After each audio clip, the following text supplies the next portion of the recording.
कहानी की शुरुआत होती है और हम एक बूढ़ी औरत को देखते हैं जो कि किसी चीज को देखकर काफी ज्यादा डरी हुई थी। इसलिए वो इमरजेंसी कॉल करती है। तभी वहाँ पे एक आदमी आता है जिसे वहाँ के एक वेंटिलेटर पे कुछ चिपचिपा सा लिक्विड लगा हुआ दिखता है। वो उसे देखने के बाद उस बूढ़ी औरत के पास जाता है जिसका नाम हेल्गा था। वो उससे पूछता है कि आपके अपार्टमेंट के पास पहले से ही इमरजेंसी वैन खड़ी है, तो फिर आपने मुझे क्यों बुलाया और वो लोग कहाँ गए जो कि आपकी मदद के लिए आए थे। उस पे वो जवाब देते हुए कहती है कि मुझे नहीं पता कि वो लोग कहाँ हैं। इतना पूछ के वो उसके घर के अंदर चला जाता है, जहाँ पे वो देखता है कि अंदर से बहुत ही ज्यादा डरावनी आवाजें आ रही थी। लेकिन वो हिम्मत करके आगे बढ़ता है तो उसे एक रूम में ढेर सारा खून बिखरा पड़ा हुआ मिलता है, जिसे देखकर वो समझ जाता है कि यहाँ पे जरूर कुछ न कुछ हुआ है। और जब वो वहाँ के वेंटिलेटर पे देखता है तो वहाँ पे उसे 2 लोगों की लाश पड़ी हुई मिलती है और ये देख के वो बहुत ज्यादा डर जाता है और वहाँ से भागने की कोशिश करता है, लेकिन उसके ऊपर एक अजीब सी दिखने वाली एक बग हमला करके उसे जान से मार डालती है। और ये सब होते हुए हेल्गा बाहर खड़ी होकर देख रही थी और ये देखकर वो भी काफी ज्यादा डरी हुई थी। उसके बाद वो अपने कमरे में आके टीवी चालू करके टीवी देखने लगती है। उसे देख के ऐसा लग रहा था कि मानो अभी कुछ हुआ ही नहीं है। दरअसल उसे भूलने की बीमारी थी। तभी उसे फिर से डरावनी आवाजें आना शुरू हो जाती हैं, जिसकी वजह से वो फिर से तीसरी बार हेल्पलाइन पे कॉल करती है। और वहीं पे सीन कट हो जाता है और हमें 3 दिन पहले का सीन दिखाया जाता है, जहां से सब कुछ की शुरुआत हुई थी। जहां पे हम देखते हैं कि हेल्गा अपनी पोती शार्लेट और अपने मॉम और स्टफ डेड के साथ में रहती थी। जहां पे एक मिट्योर आसमान से आके सीधा हेल्गा के अपार्टमेंट में गिरता है, जिससे एक अजीब सी दिखने वाली स्पाइडर बाहर निकलती है। वहीं सार्लेन भी अपने टॉय को ढूंढते हुए उसी कमरे में पहुंचती है, तो उसे वहां पे वो स्पाइडर दिखती है जो कि उसे काफी ज्यादा पसंद आ जाती है। इसलिए वो उसे एक जार में बंद करके अपने पास रख लेती है। वहीं उसके डैड एक कॉमिक्स राइटर थे, जहाँ पे सार्लेन भी कॉमिक्स लिखने में अपने डैड की मदद किया करती थी। लेकिन वहाँ पता चलता है कि उसके स्टफ डैड उससे बहुत ज्यादा प्यार करते थे, लेकिन सार्लेन ने उन्हें अपना डैड कभी नहीं माना। वहीं सार्लेन की मॉम हेल्गा का काफी ज्यादा ख्याल रखती थी, चाहे भले ही उसके हस्बैंड ने उसे धोखा दे दिया था। उसने सार्लेन की दादी हेल्गा को भी धोखा दिया था, जिसकी वजह से उसकी दिमागी हालत बिगड़ गई और उन्हें भूलने की बीमारी हो गई। वहीं सार्लेन जब उस स्पाइडर के साथ खेल रही थी, तभी उसके पास एक पग आके गिरता है, जिसे वो अपने हाथ से मार देती है। जिसे देख वो स्पाइडर आवाज करने लगती है। शर्लिन को लगा कि शायद वो भूखी है, इसलिए वो उस बग को उस स्पाइडर को खिला देती है, जिसे वो स्पाइडर बस एक ही बार में निगल जाती है। ये देखकर शार्लिन हैरान थी कि कैसे एक मकड़ी इतने बड़े बग को खा सकती है। इसलिए वो फिर से एक और बग को उसे खाने को देती है और उसने जैन से ही उस बग को खाया तो उसका साइज भी बढ़ते जा रहा था। और ये देख के शार्लिन पूरी तरह से हैरान थी। दूसरी तरफ उसके डेड कॉमिक्स के लिए स्टोरी लिख रहे थे, लेकिन उन्हें स्टोरी लिखने में कंफ्यूजन हो रही थी। इसलिए वो शार्लिन के पास जाते हैं तो वो वहां पे उसी स्पाइडर को काफी गौर से देख रहे थे। शायद उस टाइम सार्लिन वॉशरूम में थी, तभी सार्लिन वहां आ जाती है। तो वो उसे कहते हैं कि मुझे स्टोरी लिखने में तुम्हारी मदद चाहिए, इसीलिए मैं यहाँ आया था। तो वो उसे कहती है कि फिक्र मत करो, मैं आपकी मदद जरूर करूंगी, लेकिन अभी मुझे नींद आ रही है, इसलिए मुझे सोना है। जिसके बाद सार्लेन के डैड वहां से चले जाते हैं और वो लोग सो जाते हैं। तभी हम देखते हैं कि उस स्पाइडर की भूख अभी भी शांत नहीं हुई थी, इसलिए वो उस जार से बाहर निकल जाती है और वेंटिलेटर से होते हुए एक लेडी के घर पे पहुंच जाती है, जो कि शार्लिन की दूसरी दादी का था।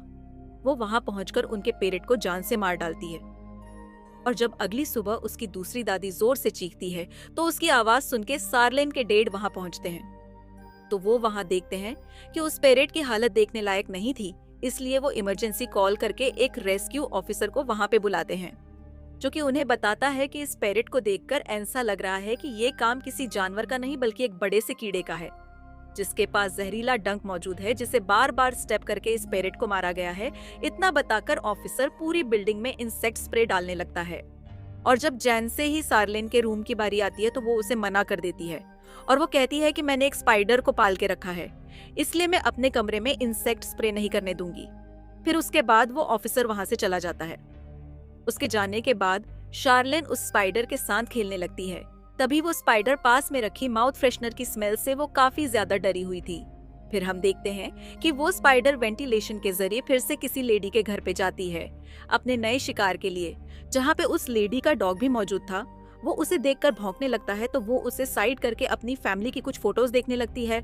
तभी वो स्पाइडर ऊपर से गिर के उस लेडी के ऊपर हमला कर देती है, जिससे अब उस लेडी के चेहरे से खून निकलने लगता है। और जब वो अपने आप को मिरर में देखती है तो वो काफी ज्यादा डर जाती है। तभी अचानक से वो स्पाइडर उस लेडी के मुंह में चली जाती है और अंदर जाते ही वो उसके सारे इंटरनल आर्गन को खा जाती है, जिससे कि उस लेडी की वहीं पे दर्दनाक मौत हो जाती है। वहीं अगली सुबह सार्लिन अपनी मॉम से अपने पड़ोसी के घर जाने की परमिशन मांगती है, क्योंकि उसके पड़ोस में एक ऐसा आदमी रहता था जो कि जानवरों के ऊपर रिसर्च करता था। वो उसके पास जाके अपनी स्पाइडर को उसे दिखाती है और वो उससे कहती है कि मुझे इसके बारे में इंफॉर्मेशन चाहिए। वो स्पाइडर को देखकर सार्लिन से कहता है कि ये कोई स्पाइडर नहीं बल्कि कुछ और ही चीज है, क्योंकि किसी भी स्पाइडर को बड़ा होने में काफी ज्यादा टाइम लगता है, लेकिन ये तो कुछ ही घंटों में अपने साइज को बढ़ा रही है। और वो उससे कहता है कि मैं इसके ऊपर रिसर्च करना चाहता हूँ, इसलिए अभी के लिए तुम इसे मेरे पास में ही रहने दो। वो उसके बाद मान जाती है।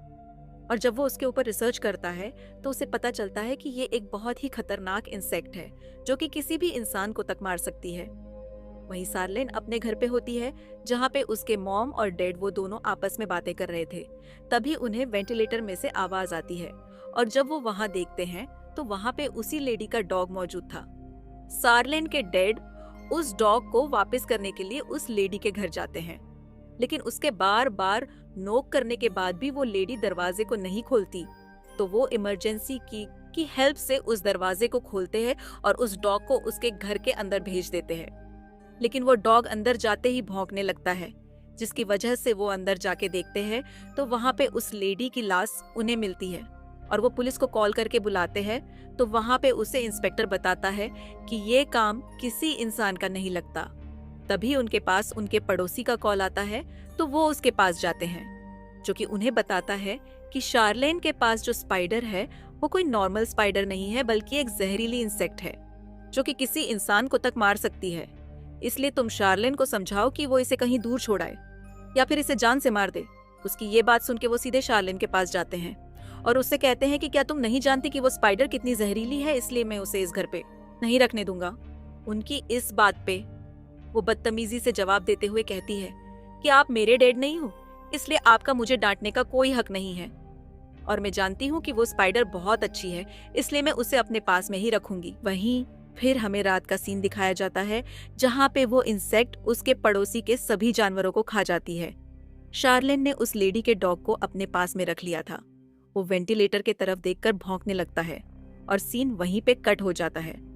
और हम उसकी सेकंड दादी को देखते हैं, जिनकी बिल्ली कहीं खो गई थी, जिसे ढूंढते हुए जब वो एक वेंटिलेटर के पास पहुंचती हैं तो वहीं स्पाइडर उनके ऊपर हमला कर देती है, जिससे कि वो जख्मी हो जाती हैं और अब उनकी हालत ऐसी हो गई थी कि मानो वो मर रही हो।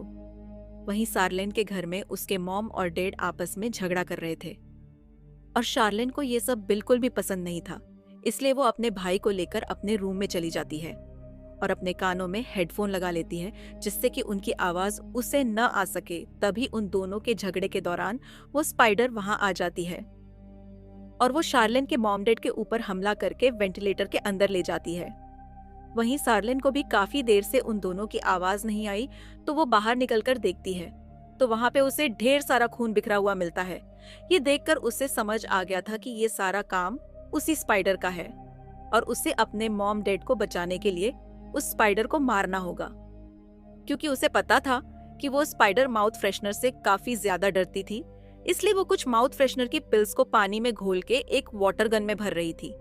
और जब वो ऐसा कर ही रही थी कि उसी टाइम वो स्पाइडर वहां आ जाती है और उसकी आंखों के सामने उसके भाई को उठा के वहां से ले जाती है। वहीं शार्लेन को पता था कि उसने सभी लोगों को वेंटिलेटर में ले जाके मारा है, इसलिए वो वेंटिलेटर के अंदर चली जाती है। जहाँ पे शर्लिन के डैड की आंखें खुलती हैं तो वो खुद को एक अजीब से वेब पे बंधा हुआ पाते हैं और जहाँ पे उसकी वाइफ, उसका बेटा और मॉम भी थी। वो अपनी मॉम को बचाने की कोशिश करते हैं, लेकिन जब वो ऐसा कर रहे थे तभी उनकी मॉम का वेब टूट जाता है और वो वेंटिलेटर से नीचे गिर जाती है। वहीं शार्लेन वेंटिलेटर से होते हुए हेल्गा के घर आ जाती है, जहाँ पे उसे अपनी दूसरी दादी की लाश मिलती है, लेकिन अभी तक उसे अपने मॉम डैड नहीं मिले थे।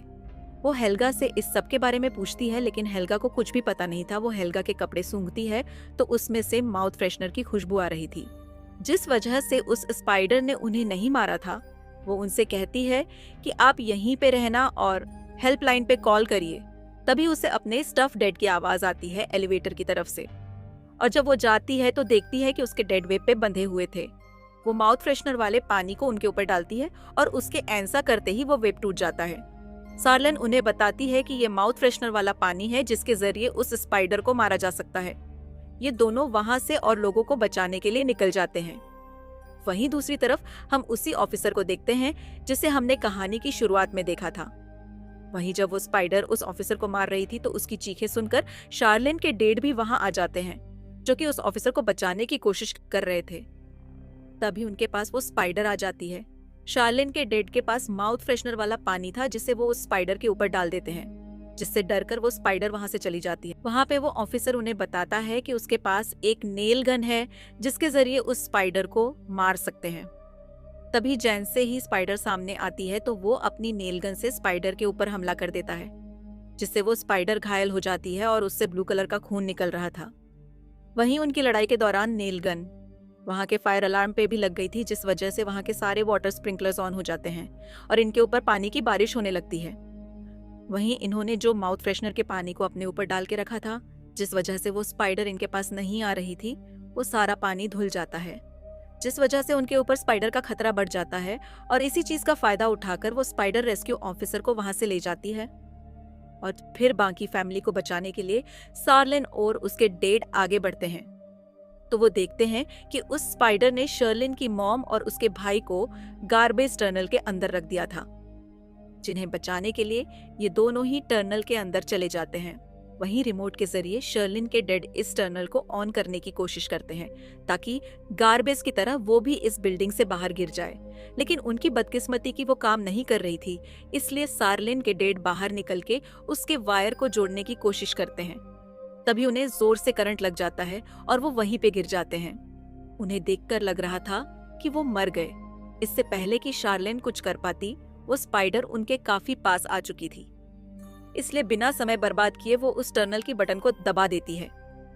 लेकिन इस बार किस्मत से वो काम कर रहा था और टनल का दरवाजा ठीक उसी टाइम बंद होता है जब स्पाइडर वहां आई। वो उस दरवाजे के नीचे आकर मारी जाती है और इन लोगों की जान वहां पे बच जाती है। अब ये लोग टनल से निकल के शार्लेन के डैड के पास आते हैं, जो कि सिर्फ बेहोश हुए थे। तभी उनको होश आ जाता है और ये देखकर सभी खुश थे।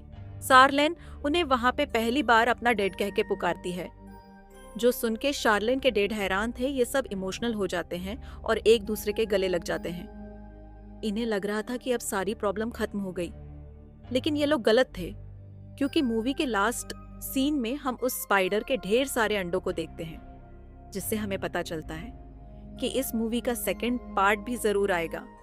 अगर वीडियो पसंद आई है तो वीडियो को लाइक एंड शेयर जरूर से कर देना और चैनल को सब्सक्राइब भी जरूर से कर देना। तब तक के लिए बाय बाय।